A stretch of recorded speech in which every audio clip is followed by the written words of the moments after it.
Welcome to Trail Talk here on LTTV. I'm Chris Forden, the Director of Marketing for Illinois Eastern Community Colleges and Lincoln Trail College, and I'm joined by Dr. Zahi Atallah, the President at Lincoln Trail College. Zahi, how are you today? Doing great, always the pleasure. Well, we started a new series where we're talking about the future of community colleges, and we've invited national experts on community colleges to join us. And one of those is right here today with us, and that is Dr. Susan Bickerstaff with the Community College Research Center at Columbia University. Yeah, and in particular Teachers College, right? So they're all about education. They have this center that has been working for years. They wrote the book on how to create the 2.0 version of colleges. It's called Redesigning America's Community Colleges. And she's going to be sharing with us, I'm hoping, some of her data and what she's been learning from working across this nation. All right, well, let's take a look at, Zahi, your interview with Dr. Bickerstaff. Well, thank you for being with us today. For the folks who don't know you, would you mind introducing yourself and tell them what you do in higher ed? Sure. So my name is Sue Bickerstaff. I am a researcher, senior research associate at the Community College Research Center, CCRC. CCRC is housed at Teachers College, and we are an academic research center. We primarily do research on community colleges, but we also often work with other broad access post-secondary institutions, comprehensive 4 years. But primarily we focus on 2-year colleges, and we really, although we are an academic research center, we do pride ourselves on trying to partner and work closely with community colleges and states and districts on questions of practice, policy questions that are of interest to them. And we're motivated by this work to help community colleges improve and to improve outcomes for students. So we have a strong focus on trying to improve how community colleges work and provide you all with the data and the type of information that can help community colleges and states and districts work better to meet their mission and to serve students. And my personal research interests focus, I've done a lot of work on developmental education reform over the years. I really have a passion for understanding the faculty experience at community colleges. So I've had the opportunity to work on a number of projects that have professional development as part of their focus. And a lot of the work that I've done over the years has focused on mathematics. Through that developmental education lens, I've had the opportunity to do some math work. And now, given sort of the way community colleges operate, I'm doing some work focused on online teaching and learning, which is another important area for community colleges, and it's one that I'm happy to have the opportunity to work on. And just on a personal note, I'm a huge community college booster.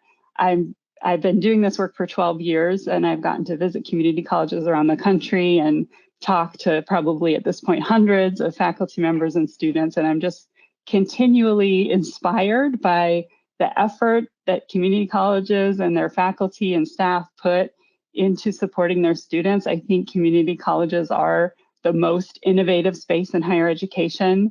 You know, the commitment that you all have to teaching is just so evident. And so I just love my job. I love the work that I do. We're lucky to have you be a partner and a supporter of our system across the nation, but we're also lucky to have access to the books and the research you folks put out on a routine basis, and you make freely available to all want to find you. So we're really grateful. Actually, some of the videos you folks have on your YouTube channel are extremely enlightening, and I encourage everyone typically to go and watch them also for free. So now that folks have had a chance to know you a little bit better, what do you think the current major obstacles in community colleges are? Of course, there's funding. Of course, there was the COVID. We learned things during the pandemic, and then we seem to have immediate amnesia. But what do you see as obstacles, and what's your research and what are your conversations with others telling you? Sure. Yeah. So, I mean, online and distance learning are just huge right now. And I'm hearing from a lot of institutional leaders, and I don't know if this is true at your institution, but it's a struggle to get students back on campus and re-engaged in an in-person environment the way that they were, back in 2019. And I think for the population of students that community colleges serve, a lot of times first-generation students, a lot of times students who have a number of competing demands, their parents, they're working, those online options are very appealing, and they increase accessibility for students in ways that really serve the student well. And at the same time, longstanding data show that students do not do as well in online courses, and that the online format has traditionally exacerbated performance gaps between more advantaged students and more disadvantaged students. So I think that's something that community colleges are really grappling with. And getting back to what I was saying just a moment ago, it's also inspiring how faculty and departments have pivoted so quickly to offer online courses.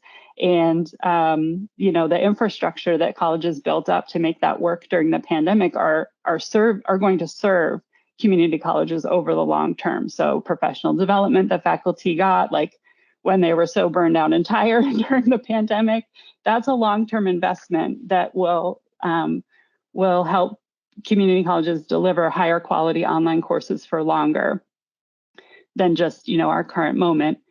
But at the same time, I think that there is still work to be done to optimize the learning experience for students. And, this might be newer hybrid models, in creating more engaging and connecting type environments, even in an online environment. We at CCRC are part of a relatively new research center that's focusing on issues like sense of belonging, confidence, help-seeking behavior, those sort of non-academic skills and mindsets that students need, and how do you develop those in an online space? Because if the students want to take online courses, if the institution is offering them, we don't want to create an environment where students are very disconnected from their education. And we know that the most vulnerable students are the ones who are going to be the most disconnected.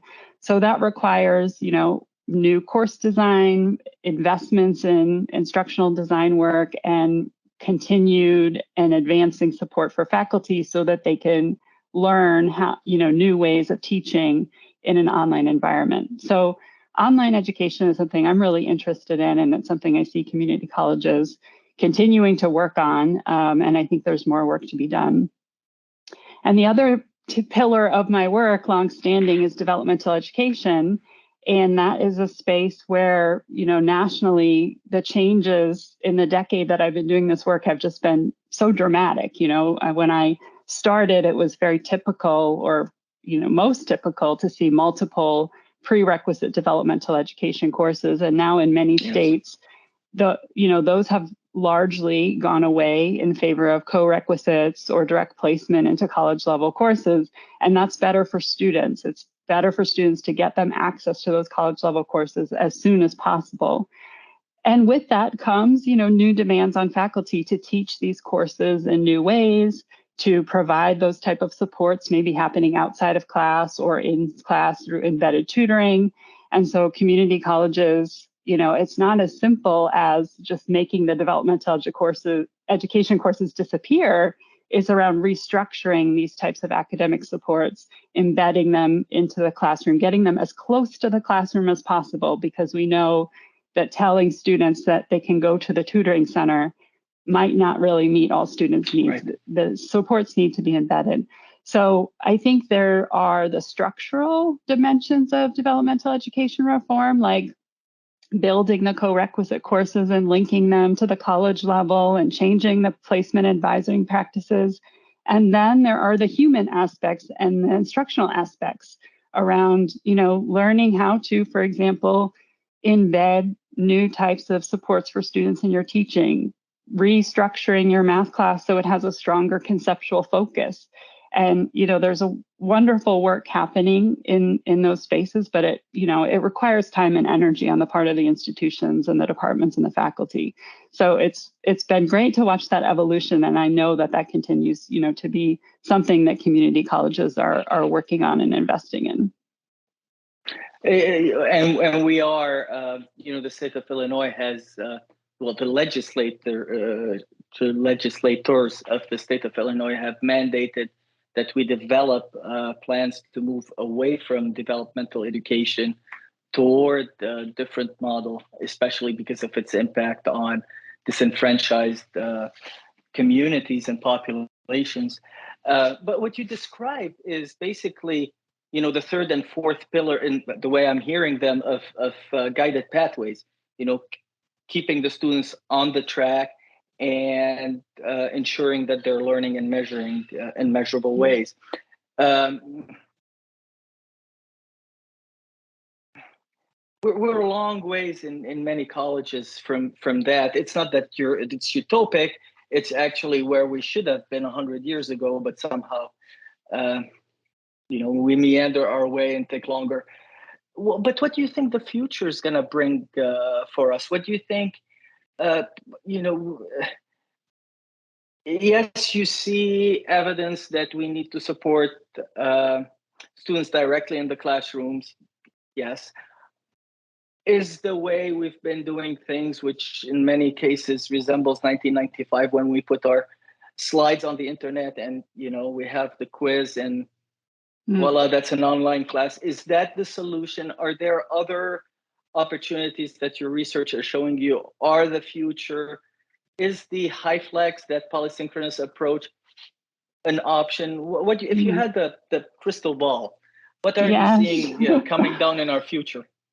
Yeah, so I do think things like HyFlex are not going away. And so then the question is improving implementation. I hear from faculty members that that's a very challenging model. It can be a challenging model to teach in to meet the needs of your on-ground students and your online students at the same time. So I think investing in giving faculty the time and space to work together collectively to learn from one another, to refine that model, that I think those types of approaches are not going anywhere.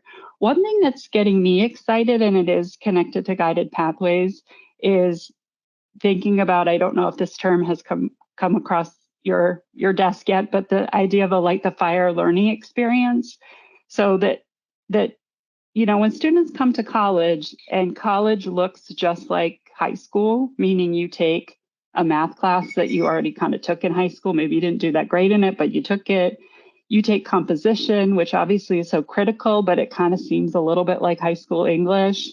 And then maybe you've got like a student success course, which, those student success courses can be so valuable to students, but probably when a student was imagining college, that's not really what they were imagining. And then, maybe you have like a health course or something. That schedule and that experience, I feel for a student who had a particular vision of college might not be the most engaging, academic experience. So folks have talked about this idea of a light the fire course or light the fire learning experience that sort of gives students a vision of what it means to be a scientist, to be a business owner, whatever their career or academic aspiration is, or even if not, a really engaging, thought-provoking philosophy class, a really inspiring and course on geology. That doesn't necessarily have to be tied directly to a student's particular career goals. We know that not every student comes to college with one career, but that involves some sort of service learning or hands-on learning experience, and then invite students into an academic identity as a college student, as someone who's going to go on and transfer. So I think the ways to achieve that are, those real world contextual problems, problem solving, connection to something in the community, getting to know someone who's working in that field and how it applies to them, and how that could really, even if it's happening in a co-rec class where students are brushing up on their skills, that it defines a college experience in a new way for students. It warms them up to this idea of what it means to be a college student.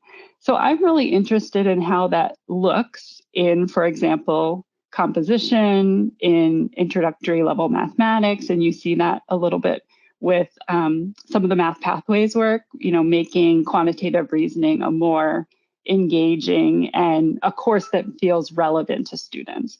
I'm interested in what that looks like in online courses, because I think, you would say, well, there might be barriers to creating those types of learning experiences.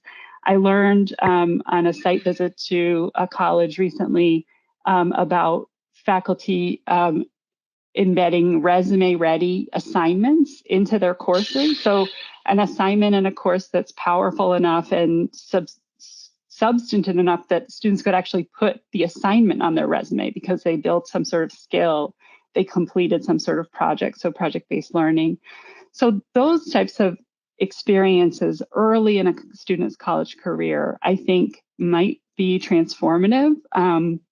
And the question is, how do we give faculty the resources and the community for them to share ideas so they're not reinventing the wheel, so they're not redesigning their courses on their own and feeling like, this is an extra demand, but that this is something they can work on collaboratively with others in their discipline to, create the first 2 years an academic undergraduate experience across the first 2 years that feels exciting and inviting to students, inclusive, and really get students engaged in higher education in ways that I think we haven't always done, particularly at the beginning of students' college careers.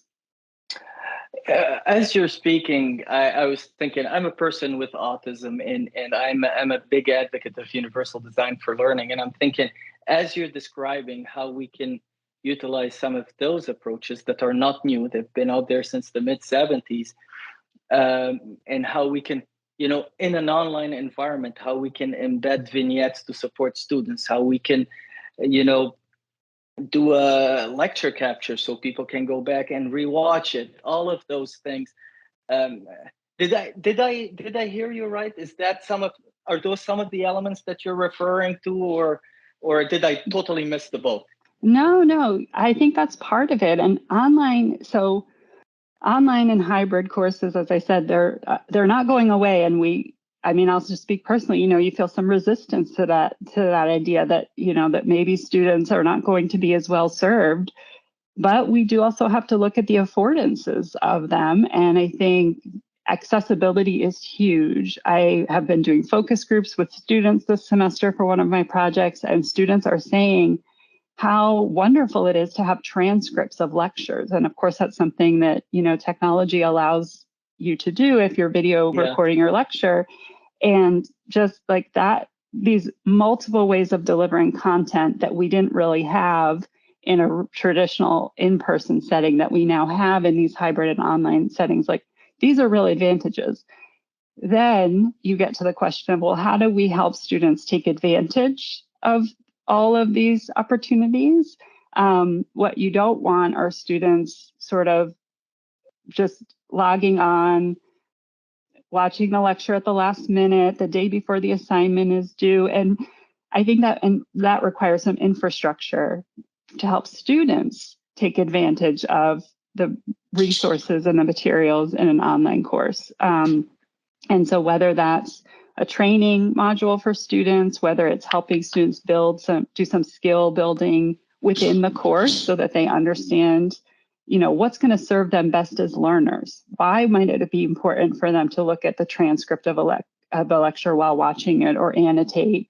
So I think we can't necessarily make assumptions that students will automatically fall into online courses and be optimal learners in those environments, but that we can work together, students and faculty, to both design courses so that they're accessible and have multiple content delivery mechanisms, and then help students take advantage of those. So I think that's part of it. And I think parallel to that, regardless of modality, I am seeing exciting work happening around this idea of more inspiring learning experiences that are sort of collegiate in nature, even in those introductory courses. So really moving away from thinking about introductory courses as being remediation for high school or a repetition of the high school curriculum, and into thinking about them as an on-ramp or a pathway to students' academic and professional aspirations.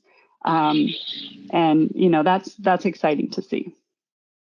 That is. That's a wonderful future. If we can get there, I hope we get there today. Maybe tomorrow. My last question to you is, what do you think folks on the legislative side, whether at the state level or at the federal level, or larger institutions like CCRC and Columbia University and others, what do you think they have for us in the future, and what do you think? And do you think we're ready to meet those challenges that they're gonna put ahead of us? Yeah, I mean, I think one thing that we haven't talked about yet is the relationship between the sectors. So high school, community college, and four-year, and smoothing those pathways between those sectors through, and that's happening, through dual enrollment, early college, high school. These are huge, and it's something that community colleges need to be responsive to. It's a mechanism to, maintain or improve enrollment, and to do that equitably. So ensuring that it's not just your most advantaged high school students who have early access to college, but that, those early college mechanisms, whether it be dual enrollment or whatever, are available and accessible to all students, and that you're strategic in sort of making that on-ramp to higher education for students in your community. And then the pathway to baccalaureate for those students who are intending to transfer, which nationally 80% of incoming community college students state an intention to transfer. So for that relatively sizable portion of community college students, how are 2-year and 4-year working together to create pathways so that students transfer with junior standing in their intended major, so that they're not accumulating excess credits and having to repeat, courses, that is really a smooth transition. And so community colleges, you're in a critical space, and it's a difficult space because you have these sectors on either side who you need to work with. But I think for community colleges to fulfill their mission, those are important relationships. And how often do we hear in the media about teacher shortages, the new green economy, labor shortages in healthcare? Like, what better institution to be responsive to those than community colleges? And I think one way to do that is to do that intersector coordination and outreach, and to do it with high quality, instructional experiences. So it's a tall order, but I think I see community colleges, really being flexible and responsive in that way. And I think, community colleges are just such a contributor to sort of our national project here around education and career advancement. The economic engines of economic opportunity, they really are. And so sort of being attentive to what the cross-sector needs are, whether that be career, 4-year, and high school in your local community, in your local region. There's a lot of potential and possibility there. There definitely is. Well, thank you so much. I really appreciate your time, and I appreciate all you do for us in the community colleges and for the, population of the U.S. Cannot thank you enough for your time and for all you do. Thank you. It was wonderful to be here. Appreciate it. Well, Zahi, that was a great interview with Dr. Bickerstaff. I learned a lot from her. Of course, I've read multiple times the book that defines guided pathways, which is something so many of our systems are, not just our college, but are trying to achieve. But I felt from her that she took it and explained it to me in a way that could be implemented, in a way that was crystal clear. She talked about the importance of the development, the professional development of our faculty and staff, to get them to not just listen to us or read it, but to really be able to practice and delve into the rationale of all of those conclusions that they were able to make, that they can prove with empirical research. Well, again, if you like content like this, we have more coming your way on Trail Talk, so be sure and like this video. Subscribe to our channel as well. Ring that bell down below so you get notifications when we post new videos like this one for Trail Talk, or any other new videos that we post on the LTTV Lincoln Trail College YouTube channel. And if you haven't liked us on our other social media channels and you're not following us there, be sure and follow us on those for other great content about Lincoln Trail College. So for Dr. Atallah, I'm Chris Ford. We'll see you next time on Trail Talk on LTTV.